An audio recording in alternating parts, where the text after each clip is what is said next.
Welcome back to the world of Irok. I'm Irok, and this time you've stumbled upon Italk with Irok. If you've been here before, you know I've shared quite a few tips and tricks on some of my prior videos. Girls Grillin', Corey in the Kitchen. I even got some original music. You want to check those out. This time you're going to see me in a little different element, and that element is MILF mode. That's right, I had a baby. That's where I've been. And when you have a baby, life is all about growing and making changes to better the world around you, for you, your family. But hey, life should be about making the world a better place anyway. So now I'm gonna share a few tips and tricks in these next few episodes. It's all rolled into one here. So welcome to Italk with Irok.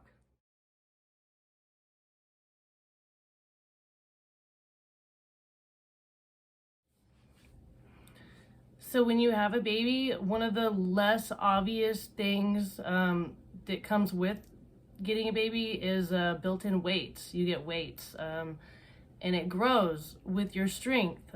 Each week, your baby gets a little bit bigger, your muscles get a little bit stronger. So nobody tells you that perk of having a baby.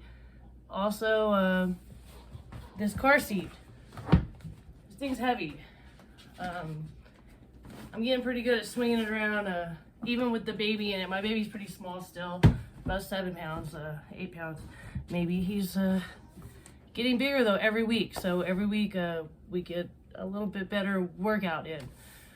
What else? Squats. You gotta learn how to hold your baby and pick stuff up off the floor.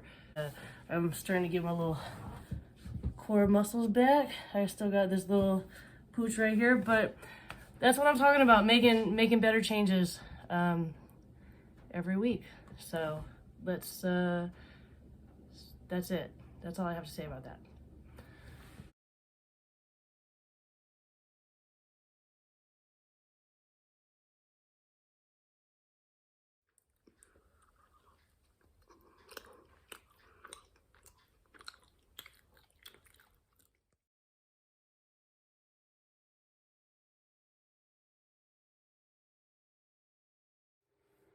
So being a new mother, I mentioned it's very important to get your calories in. You have a new life that you're taking care of. You're taking care of yourself, so you can take care of that new life.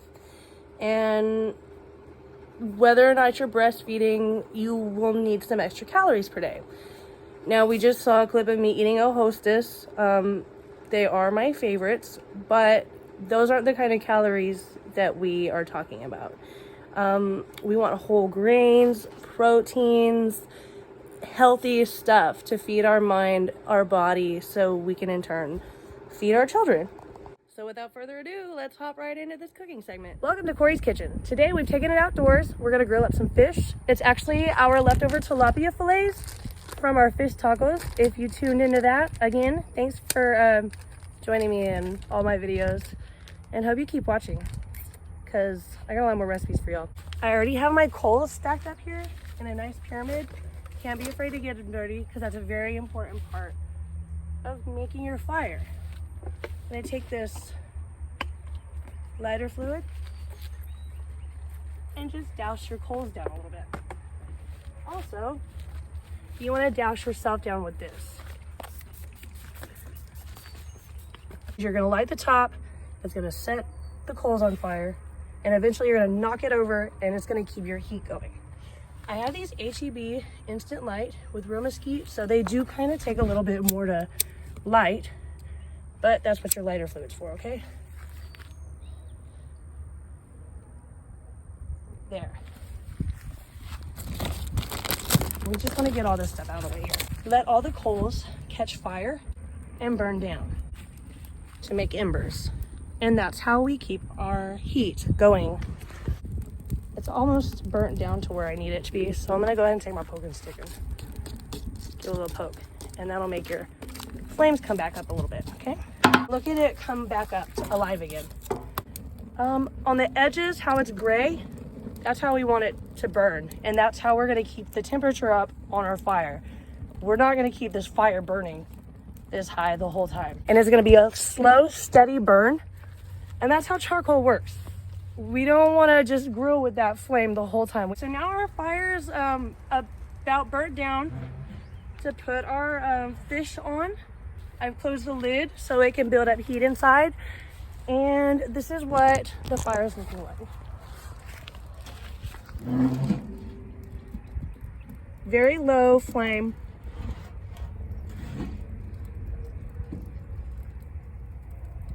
And we want to keep this closed so we can build up heat.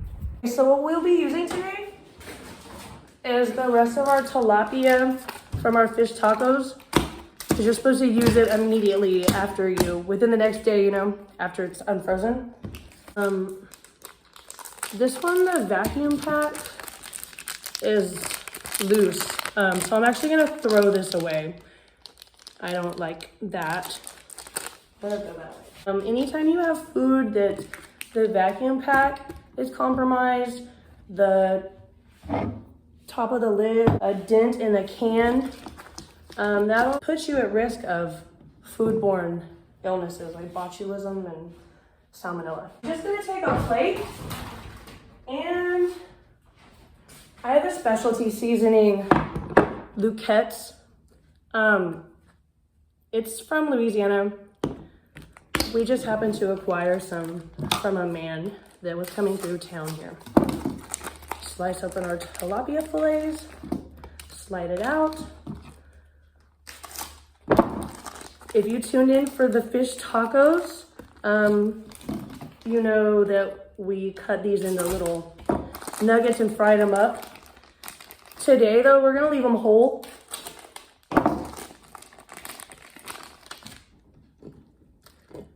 And we're gonna give them a good shake of the seasoning. Front and back.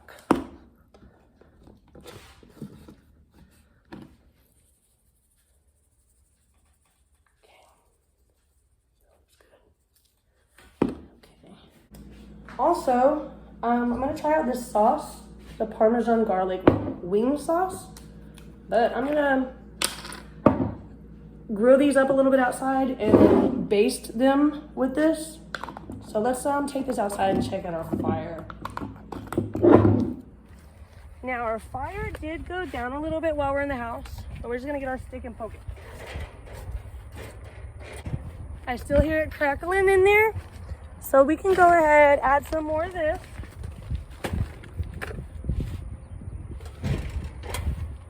Take the grill off and just pour some on top this time.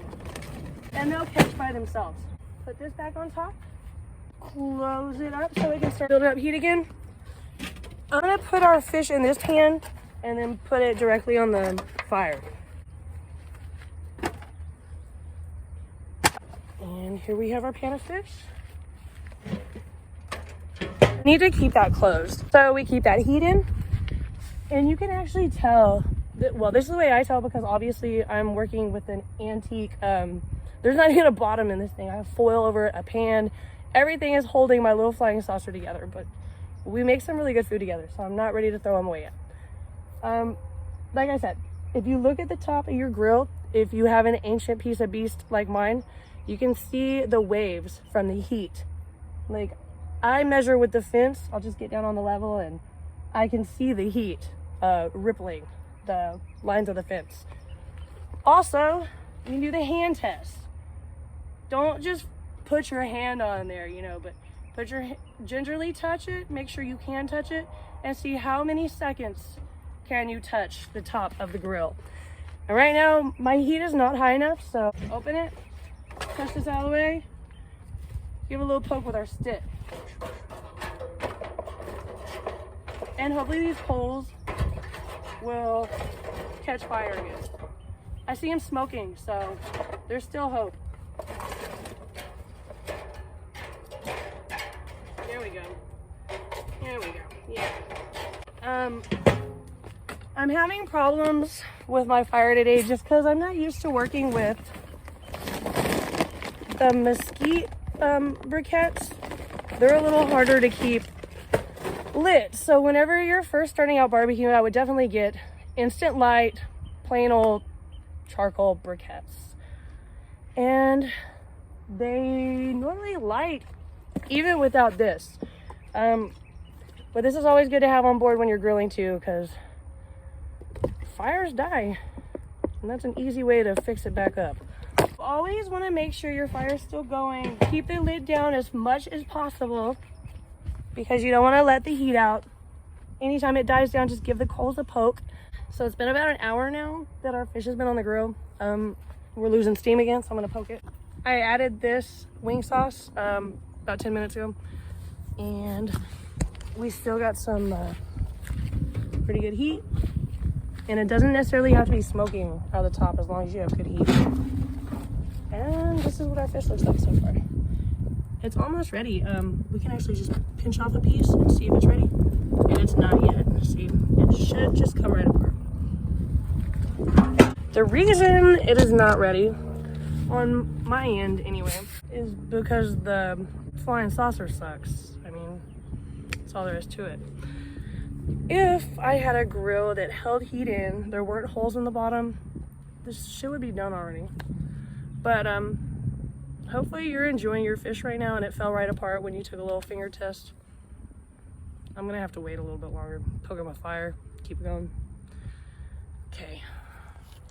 All right, so we're back again to check on our fish. And it's ready. How do I know? Because I just tried a bite and it's delicious. And that is our grilled fish.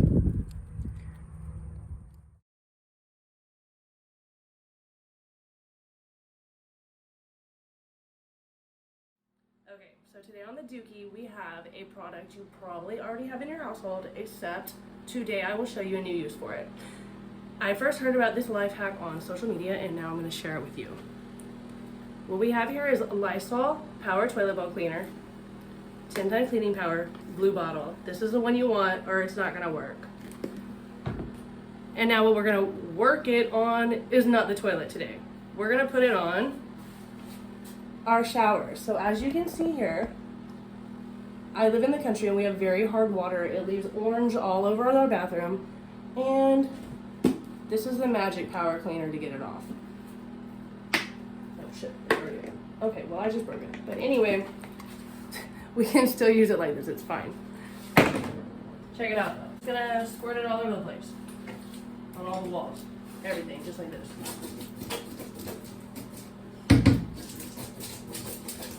And that was the rest of my bottle, because I do this a lot. And you can actually see the product melting that right off the wall. You can see the white under all of that. I know it looks gross, it's not dirty, it's just, that's what color our water leaves things, okay? And honestly, you don't even have to scrub this, but since I ran out of product, I will be giving it a little scrub down. And I'm just gonna spread it over the wall and spread it down here. And you can see it melts it right off where I sprayed it already. Okay? And unfortunately, I guess that's as good as I'm gonna be able to show you today since I did run out of product.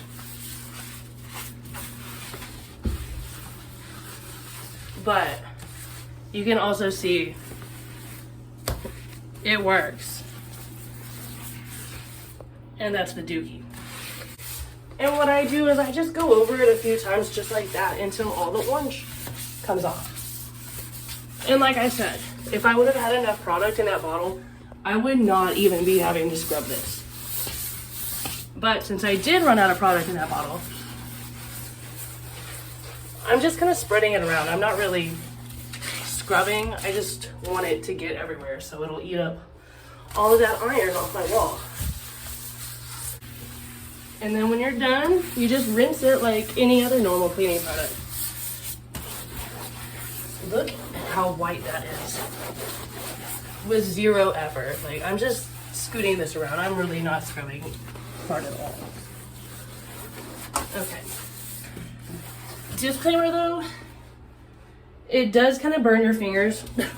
So if you're sensitive to cleaning products like this, I would wear gloves. But I'm a little hard-headed, so I'm not. And then I'm just gonna take all this and put it on that spot right here because it's pretty bad. Okay? But there you have it. And now we have the rinse. And you can clearly see all that purple is when it's melting off the walls. The blue is obviously the product. The white is where the product has been. Easy.